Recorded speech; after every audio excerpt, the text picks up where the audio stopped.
Assalamualaikum warahmatullahi wabarakatuh.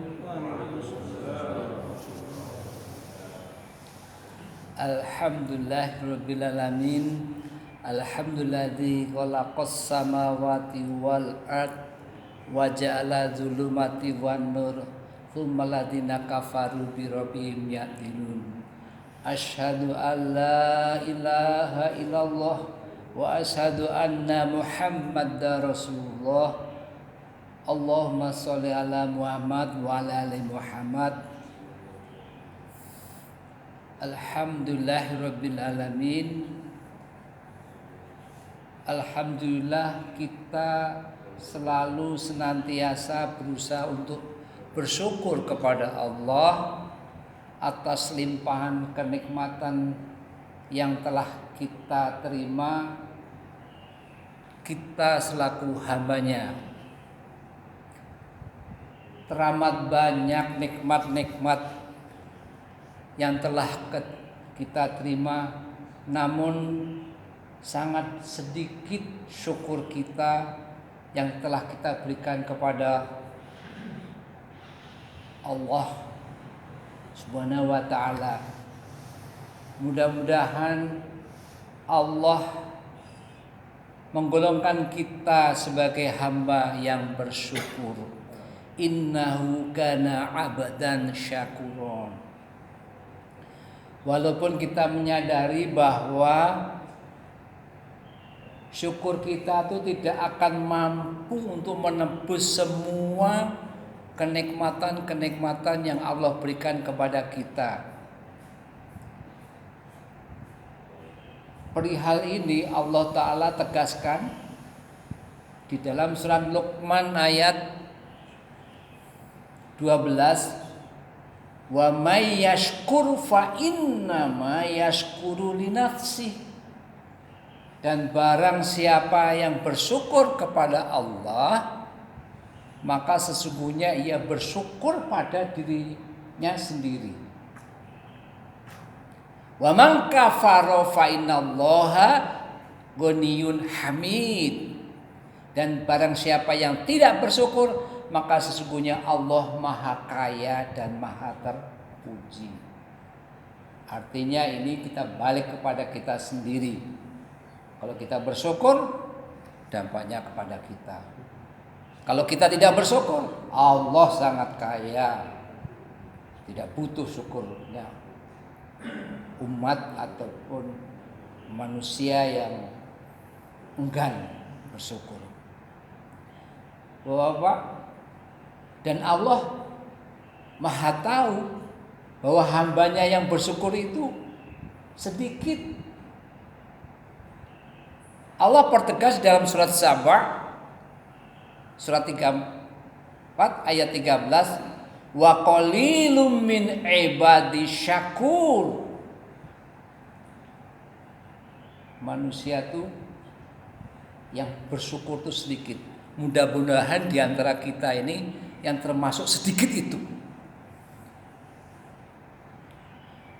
Dan yang pasti cara kita yang tepat dalam mensyukuri nikmat Allah itu akan menjadi barokah. Usia bapak-bapak, ibu-ibu yang dipergunakan untuk mendatangi masjid, untuk bersilaturahim, untuk birrul walidain, itulah waktu atau usia yang barokah. Mobil yang dipergunakan untuk mendatangi masjid, untuk bersilaturahim, itulah mobil yang barokah. Istri, anak pun juga begitu. Artinya apa? Sepanjang mereka meningkatkan taatnya kepada Allah, maka itulah yang barokah. Al barokatu tuzitukum fitoah. Barokah itu menambahnya taatmu kepada Allah.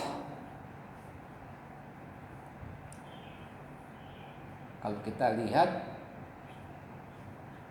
barokah itu apakah umur kita, apakah baju kita, apakah mobil kita, rumah kita, anak-anak kita, motor kita, mobil kita, apakah barokah? Silakan introspeksi sendiri. Barokah apa tidak? Poinnya adalah ketika itu untuk menambahkan taat kepada Allah, itulah barokah barang-barang. Jamaah, setiap nikmat yang Allah beri patut disyukuri, meskipun nikmat tersebut remeh-temeh. Syukur nikmat adalah dengan terus mendekatkan diri pada Allah dengan nikmat tersebut, juga menjauhi setiap maksiat. Jika malah dengan nikmat semakin membuat jauh dari Allah, itu bukanlah jadi nikmat melainkan musibah. Abu Hazim sebagai penduduk Hijaz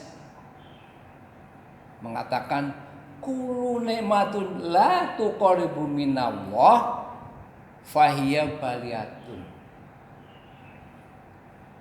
Perihal ini Allah pertegas di dalam surat 7, surat Ibrahim maksud saya, surat 14 ayat 7. La in syakartum la zidanakum. Sesungguhnya jika kalian bersyukur, maka kami akan menambah nikmat kalian.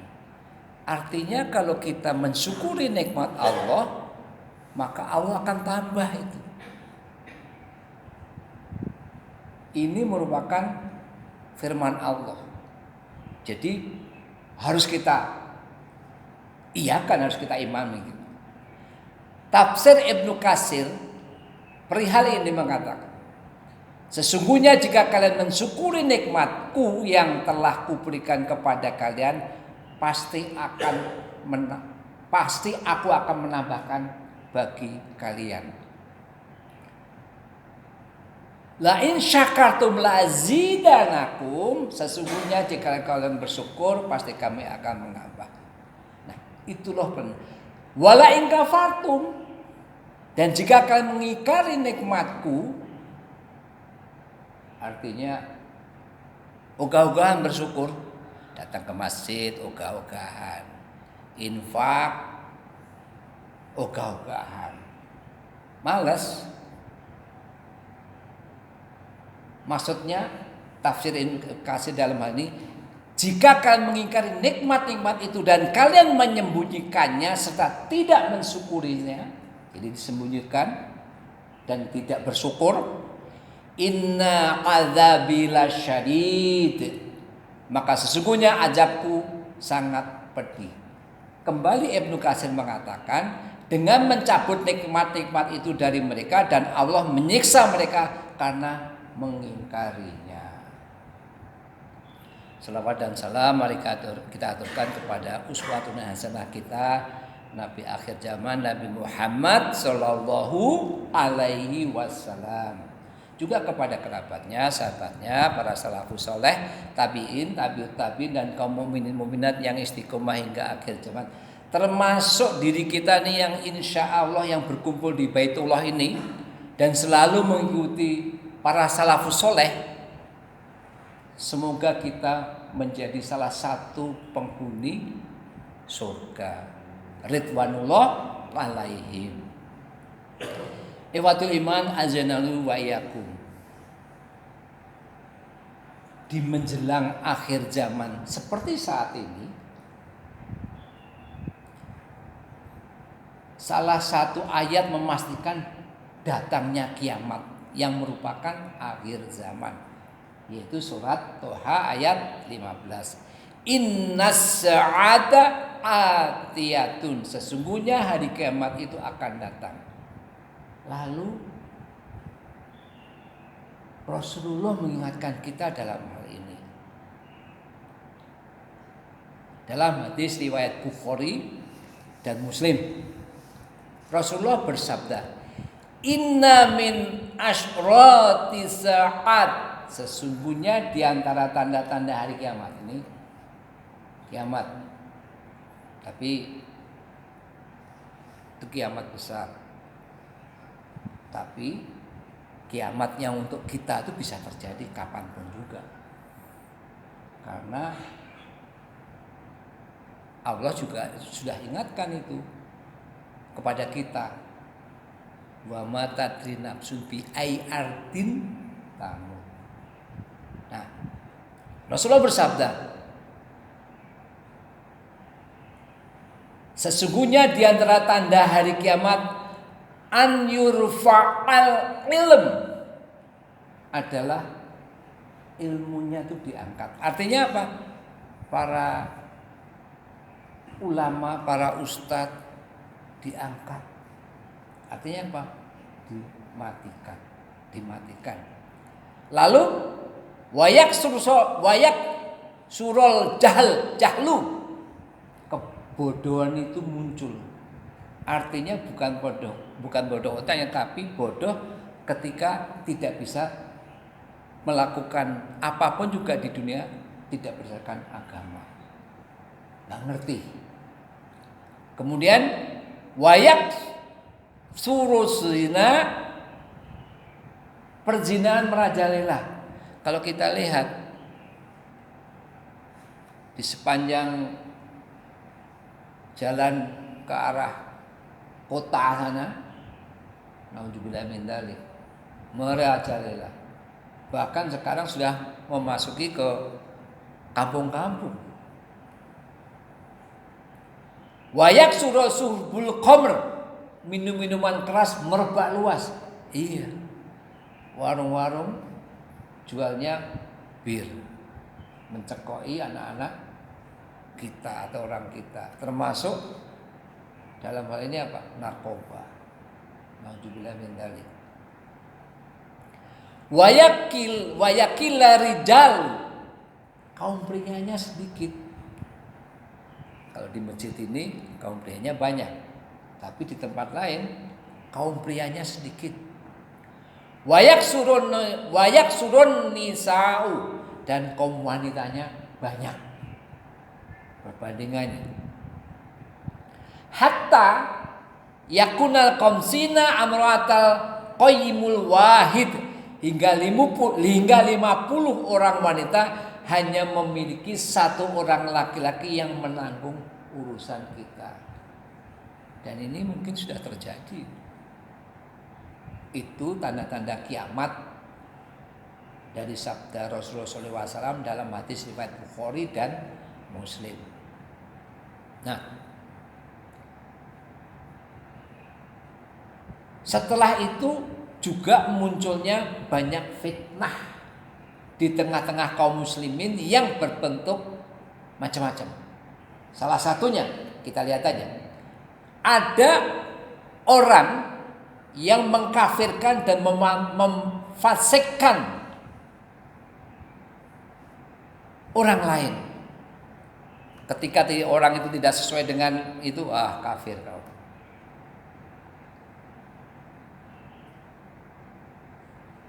Kemudian merajalelanya kemaksiatan di kota-kota dan di desa-desa. Alhamdulillah min dzalik, ini sudah terjadi. Nah, jamaah salat subuh rahimakumullah. Manusia akan dilanda di zaman fitnah, seperti kata para ulama bahwa disebutkan zaman fitnah, maka ketika sebagian besar tanda kiamat itu sudah diberikan oleh Allah, sampai tinggal beberapa tanda yang belum diperlihatkan, dan itu tanda-tanda kiamat besar. Perihal fitnah, Syekh Sholih Al-Munajjib berkata, kenapa disebut zaman fitnah? Satu, susahnya bersatunya orang yang beriman dan banyaknya perselisihan yang terjadi di antara orang yang beriman. Jadi di antara orang beriman gontok-gontokan. Dan ini terlihat sekarang nih. Allah ingatkan di surat At-Taubah ayat 47, "Lau karaju fikum mazadukum ila kabalau." Jika mereka berangkat bersama-sama kamu, nescaya mereka tidak menambah kamu selain dari kerusakan belaka. Wala audu kilalakum yakunakumul fitnah, dan tentu mereka akan bergegas maju ke muka di celah-celah barisanmu. Mereka menghendaki kalian supaya hancur. Inilah kalau ada tanda, dan kalau kita lihat apa kondisi sekarang ini sudah ada itu. Kata fitnah di dalam ayat ini oleh para tafsir menerangkan disebut fitnah karena banyaknya perselisihan dan pertengkaran di antara orang yang beriman dan susahnya untuk bersatu. Bisa jadi salah satu masalahnya adalah seringnya menjadikan fikih, menjadikan komoditi untuk saling bermusuhan. Misalnya satu masjid yang memakai sifatnya yang khilafiyah, padahal kita tahu di ayat lain Allah mengingatkan kita bahwa nanti Allah akan memutuskan itu. Bisa jadi orang itu benar, bisa jadi kita juga benar. Dua-duanya bisa benar. Jadi tidak perlu dipermasalahkan. Nah, perihal perselisihan yang kadang-kadang dasarnya ada perbedaan pemahaman, Allah tegaskan di surat As-Sajdah surat 32 ayat 25. Inna rabbaka huwa yasilu bainahum yaumal qiyamati. Sesungguhnya Tuhanmu dialah yang memberikan keputusan di antara mereka pada hari kiamat. Jadi tidak perlu lu kafir, gue yang nyunah misalnya, tidak perlu. Allah akan tentukan itu nanti. Fima kanu fi yakhtalifun, tentang apa yang selalu mereka perselisihkan. Padahal jamaah, al-haqqu itu mirabbik, kebenaran itu dari Allah. Kita ikutin saja. Hanya mungkin pemahaman kita yang berbeda. Wallahu a'lam. Nah, itu yang pertama. Yang kedua, makna yang kedua kenapa disebut zaman fitnah? Menurut Syekh Soleh Al-Munajib, karena samar-samarnya antara yang hak dan yang batil. Hak yang batil itu harus jelas. Mana yang hak, mana yang batil harus jelas. Nah, dalam hal ini susah membedakan mana yang benar dan mana yang salah. Contohnya apa? Kita sering tertipu dengan seseorang, pakaiannya perempuan tapi nggak taunya laki-laki. Nah, seperti itulah kira-kira membedakan.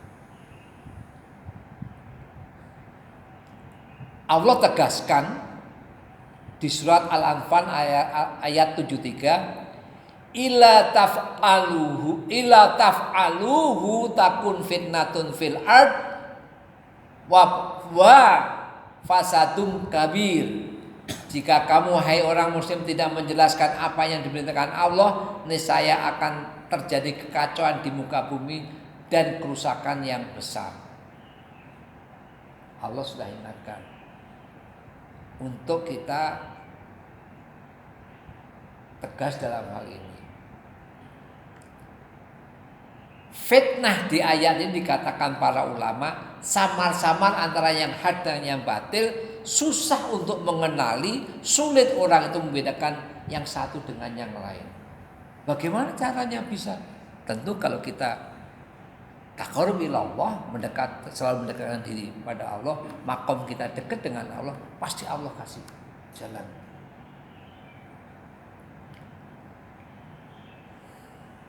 Dan itu ada kejadian pada hari ini. Dan ada pepatah, laisa kullu ma yalma' dzahaban. Tidak setiap yang mengkilat itu emas. Maksudnya apa? Warnanya bisa kuning atau putih, sama-sama mengkilat. Tapi apa? Belum tentu itu emas. Laisa kullu ma yalma' dzahaban. Jamaah salat subuh rahimakumullah.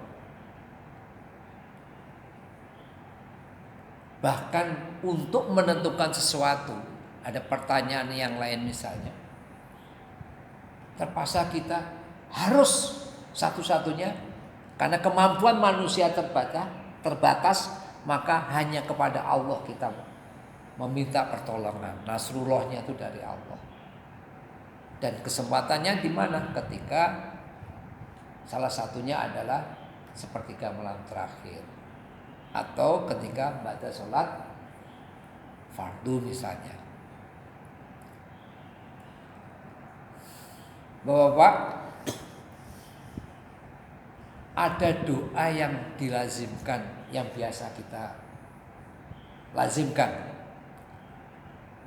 dan itu untuk menentukan supaya kita diberikan satu keputusan di mana yang memang betul, yaitu adalah Allahumma arinal haqqo haqqo warzuqna tiba'ah wa arinal batila batila warzuqna tinabah. Ya Allah, tunjukkan bahwa kebenaran itu sebagai kebenaran, kuatkanlah aku untuk mengikutinya, dan tunjukkanlah bahwa yang tidak benar, yang batil itu batil, dan berikan kekuatan pada kami untuk tidak mengikuti kebatilan tersebut. Dan ini sudah banyak terjadi di sekitar kita. Yang ketiga, menurut Syekh Sholeh Al-Munajib, makna yang tentang zaman fitnah adalah banyaknya kesyirikan, syirik tersebar di mana-mana. Di surat Al-Baqarah ayat 193 Allah ingatkan pada kita, wa qatiluhum hatta la takuna fitnah, dan perangilah mereka sehingga tidak ada fitnah. Fitnah di ayat ini adalah banyaknya kesyirikan yang tersebar di mana-mana. Tafsir Ibnu Katsir,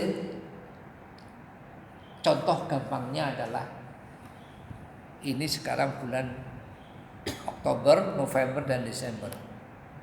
Kalau antum ikut merayakan ataupun yang lain-lain, hati-hati, itu jebakan itu. Hati-hati dengan akhir tahun.